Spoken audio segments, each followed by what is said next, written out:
Well, not only do I like this person because Scarborough, but we're actually born on the same date. I don't even know if you know that, but Akil Thomas joins us on the shift. Thank you so much, Akil, for taking the time. No, thank you for letting me be here. It's awesome to see you. It's just nice to see everything that you are doing. I do want to talk to you first off, though, about your clothing line because you have a new collection coming out. Thank you for the t-shirt.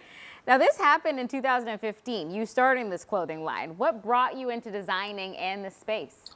Oh yeah, so when I was like 13, I guess I just wanted to be independent and kind of find a source of income my own way because my mom was hustling, trying to feed five kids at home. So I kind of just started selling T-shirts and found out that I could make money doing it, and then I made money from it, and it went really well. And it was something I was kind of interested in because I did well at it, and there's just like a market for it, and my buddies in Toronto. So when I was 15, I kind of just got a little bit more mature for the idea. Like I just didn't want to be selling hockey T-shirts and want to do something bigger. So yeah, I wouldn't really say that I was big into fashion. I was just kind of entrepreneurial kind of thinking going on when I was a little bit younger. So It's like that famous Jay-Z line, I'm a business man. And that's been something that's been going on with you since you were 13 years old, just this hustle, this drive. Who introduced you to that type of mindset, mom or dad? my mom Yeah. for sure. My dad was that guy who's like, son, you need to rest. You're doing too much. But no, my mom is definitely a hustler. She definitely hustled to basically feed my big family. So things were tight, and we obviously relied on both my parents to hustle their way to put food on the table. So it's definitely from her. Okay, let's talk a little bit about the colors that are incorporated into your line because I know that there is a Caribbean tie there. So why was it important for you to have those present? Yeah, I mean, for every like drop or every collection we have, we want to have a theme.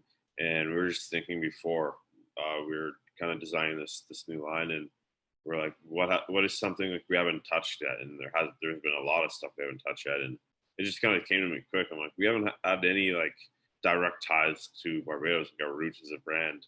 We may as well do that. And obviously, the Barbados colors are blue and yellow for the most part. So but we also wanted to have like a beachy vibe. So maybe, not the exact blue from the flag. We want to use like a baby blue for a shirt maybe, and get like some cool color palettes. And that's just kind of what we did. So all the designs on the t-shirts are actually like hand like designed. Like we didn't Wow. digitally create them. They're all like from hand. So we did everything pretty much from scratch, and it's just so cool to see it like on clothes now and almost ready to sell. So Can we talk schedule for a moment? Because you have this clothing line, you also have your own podcast, you also play professionally. So where does Akil find time for Akil? you know what? I'm trying to figure that out right now myself. But no, like for me, like my free time, I don't. I would rather like just work on Zale or work on something than like watch TV. That's just like who I am. So working on Zale doesn't really work for me. It's the same thing as playing video games. It's just a little bit more productive. So I do play video games, so I try to make some time to just like let my brain relax and stuff like that. Yeah. I live in obviously LA now, so we can do a little bit more with the weather. So like last year, I got into playing tennis every off day and stuff. So that's just what I'm doing now a little bit. My shoulders are still healing up, so I can't go full out, but I like to get out and get some exercise away from the rink as well.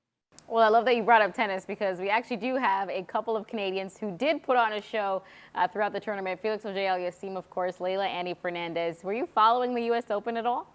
Honestly, I never really followed tennis, but if I did tell, like, I have to tell my grandfather I've been playing tennis. I've been talking to him a while, but when I do, he's gonna lose his mind because he follows tennis very, very closely. So he's definitely watching. Well, I also wanted to talk about the history that you did make back in March. Yourself, Quinton Byfield, Devontae Smith-Pelly, all becoming the first all-black line since the 1940s. First of all, did you understand just how iconic that moment was and to be a part of that history?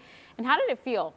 Yeah, it was really cool. I think before the game, I got like the lineup, and that's when I texted Kwame. I'm like, hey, like, the brothers are together tonight, and I didn't think it was gonna go anywhere. I literally was just telling call me that, like just to let him know in case he wanted to watch or something.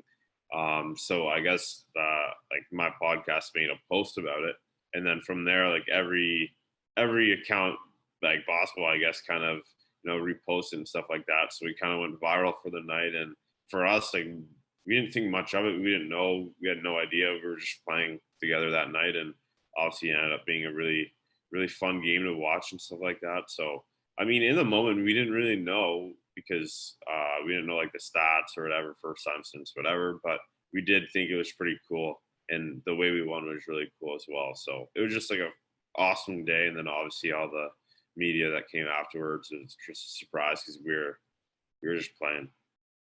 Well, that brings me to my next question because you yourself, with your podcast, your messaging on social media, you have always been someone who's been vocal about representation and especially in the hockey space. So, have you seen any progress, especially since these conversations were coming to the forefront last year? It's just really important because you see how much of effect it could have, right? Like not too long ago, like there wasn't many black hockey players in the league, and once it was kind of there was more awareness about it and there was more talks about it, and then it just became a little bit more acceptable. And like in today's game, yeah, we've come a really long way, but there's still a lot of work to do, and a lot of people don't see or know that or go through it. But having gone through a lot of stuff, like there is a long way to go. So that's why it's important to kind of keep talking about it. And you see, just with everything that happened in the last like year and a half with like America and hockey in general, like it's changed a lot. Like I've been on, 3 meetings with the whole like LA Kings staff to like they just have a conversation with all the black members in the organization. So I think just to kind of have conversations about it and tell people what we've been through, I actually can tell like my teammates kind of uh, understand me a little bit more. And I don't know how to explain why, but I know that like what the LA Kings are doing with all the panels and stuff like that, it's definitely like the right thing to do. Well, we also got to give our girl Blake Bolden a shout out. Of course, she's a part of that organization. Okay, let's speak about you.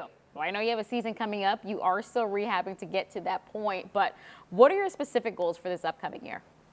Yeah, I mean, had 2 surgeries this summer, so not going to be ready for the start of the season. But I had a good season last year, so I don't want to let my surgeries kind of hold me back at all. I just want to act like I never, didn't skate for 4 months or work out for 2 months. So I'm really excited to kind of get back in the swing of things. Camp starting soon, and I'm going to be like, so mad to be watching and everything to start, but it's going to make me super hungry. So honestly, I just want to come back, get back into game shape, and hopefully play an NHL game this year.